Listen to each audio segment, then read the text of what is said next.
Hello friends, संपूर्ण हिंदी व्याकरण की इस सीरीज में आप सभी का बहुत बहुत स्वागत है। फ्रेंड्स, हम शब्द के भेद देख रहे थे। शब्द का पहला भेद हमने देख लिया था उत्पत्ति के आधार पर। अब आज की क्लास में हम दूसरा भेद देखेंगे व्युत्पत्ति, रचना या बनावट के आधार पर।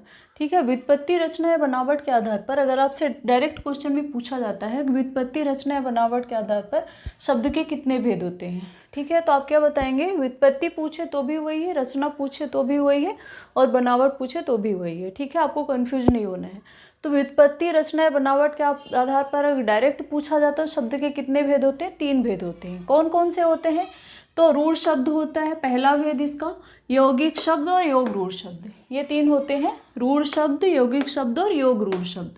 अब हम इनको एक एक करके देखेंगे। रूढ़ शब्द क्या होते हैं, यौगिक शब्द क्या होते हैं और योग रूढ़ शब्द क्या होते हैं।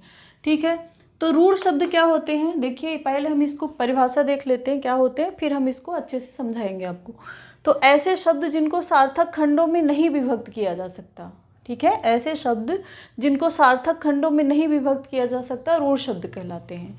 समझ में आ गया? मतलब कि ऐसे शब्द जिनको अगर टुकड़े करते हैं तो उनका कुछ भी अर्थ नहीं निकलता, सार्थक नहीं होते, वो क्या हो जाते हैं? निरर्थक होते हैं। तो उनको हम क्या कहते हैं?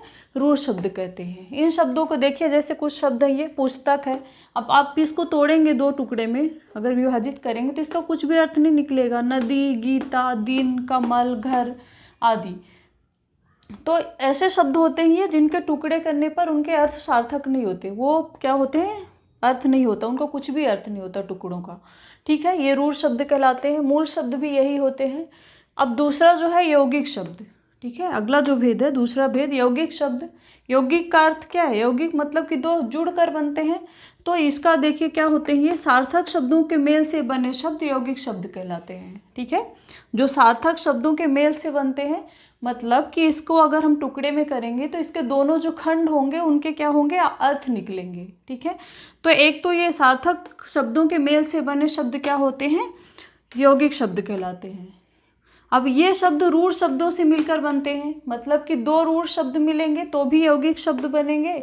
और दूसरी कंडीशन क्या होती है? रूढ़ शब्दों में उपसर्ग या प्रत्यय लगाकर भी बनते हैं। ठीक है, समझ में आ गया? ये शब्द रूढ़ शब्दों से मिलकर बनते हैं, मतलब कि 2 रूढ़ शब्द आपस में मिलेंगे तो भी क्या बनेंगे? यौगिक शब्द बनेंगे। ठीक है, और अगर रूढ़ शब्द में उपसर्ग लगाएंगे तो भी यौगिक शब्द बनेंगे, रूढ़ शब्द में प्रत्यय लगाएंगे तो भी यौगिक शब्द बनेंगे। ठीक है, तो मतलब इनके बनने की कंडीशन जो होती है वो क्या होती है? 3 होती है। अब देखिए, ये मैंने यहाँ पे लिख भी दिया है। उपसर्ग होगा, मतलब किसी भी रूढ़ शब्द में, यहाँ पे मैंने मूल शब्द लिखा है। मूल शब्द मतलब कि रूढ़ शब्द। तो किसी भी रूढ़ शब्द या मूल शब्द में आप उपसर्ग लगाएंगे तो भी क्या बनेगा? यौगिक शब्द बनेगा। ठीक है, इन तीनों ही कंडीशन में शब्द कौन सा बनता है?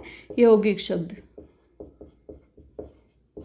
ठीक है, मूल शब्द रहेगा उसमें प्रत्यय लगा देंगे। उपसर्ग होगा तो पहले लगेगा, प्रत्यय होगा तो बाद में लगेगा। तो मूल शब्द में यदि प्रत्यय लगा देते हैं तो भी क्या होते हैं? यौगिक शब्द बनते हैं।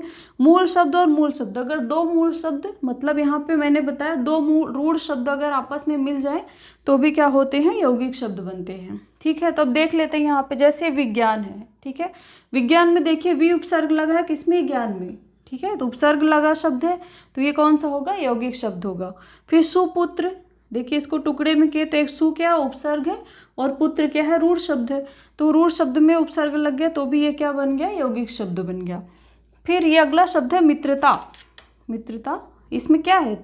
मित्र जो है वो रूढ़ शब्द है। ठीक है, और इसमें ता प्रत्यय लगा हुआ है।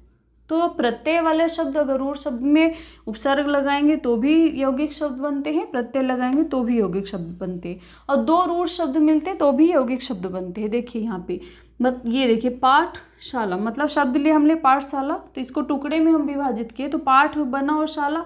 पाठ का भी अर्थ निकल रहा और शाला का भी अर्थ निकल रहा, मतलब कि ये दोनों रूढ़ शब्द हैं। तो 2 रूढ़ शब्द मिलकर क्या बनते हैं? यौगिक शब्द बनते हैं। यहाँ पे देखिए राष्ट्रपति क्या हो जाएगा? राष्ट्र का भी अर्थ निकल रहा, पति का भी अर्थ निकल रहा, तो राष्ट्रपति ये भी क्या होगा? यौगिक शब्द होगा। और देख लेते हैं, जैसे विद्यालय क्या हो जाएगा? इसको टुकड़े में विभाजित करेंगे तो क्या हो जाएगा? विद्या और आलय, दोनों का ही अर्थ निकल रहा है, विद्या का भी अर्थ निकल रहा, आलय का भी निकल रहा।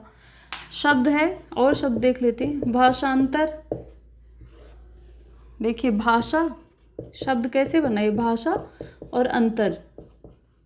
तो भाषा का भी अर्थ निकल रहा है और अंतर का भी अर्थ निकल रहा है। तो मतलब जब भी हम इन शब्दों को टुकड़ों में विभाजित करते हैं तो दोनों सार्थक शब्द होते हैं। ठीक है, वही क्या कहलाते हैं, यौगिक शब्द कहलाते हैं। अब इसका जो तीसरा भेद है वो क्या है, योग रूढ़ शब्द, उसको भी चलिए देख लेते हैं। योग रूढ़ शब्द क्या होते हैं, देखते हैं। ऐसे शब्द जो यौगिक शब्दों की तरह ही सार्थक खंडों से मिलकर बनते हैं।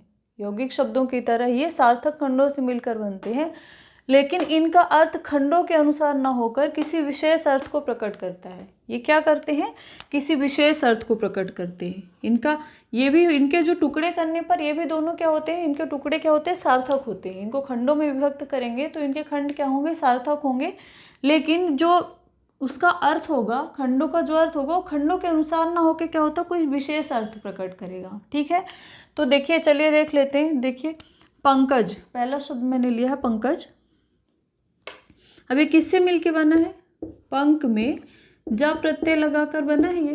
ठीक है, पंक में जा प्रत्यय लगाने से पंकज बना है। अब देखिए, पंक का अर्थ क्या होता है यहाँ पे, कीचड़, और जा से जन्म लेने वाला। पंकज, पंक का क्या अर्थ हुआ, कीचड़। अब बताइए, पंकज मतलब कि यहाँ पे, लेकिन पंकज का अर्थ यहाँ क्या होता है, इसका अर्थ जो होता है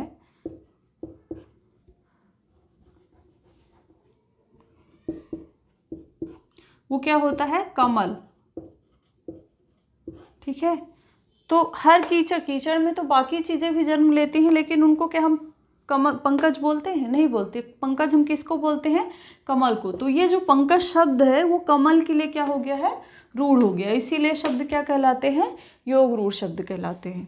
ठीक है, इसी तरह जलज है, देखिए किससे मिलके बना है, जल और जा से, लेकिन इसका अर्थ क्या होता है, कमल।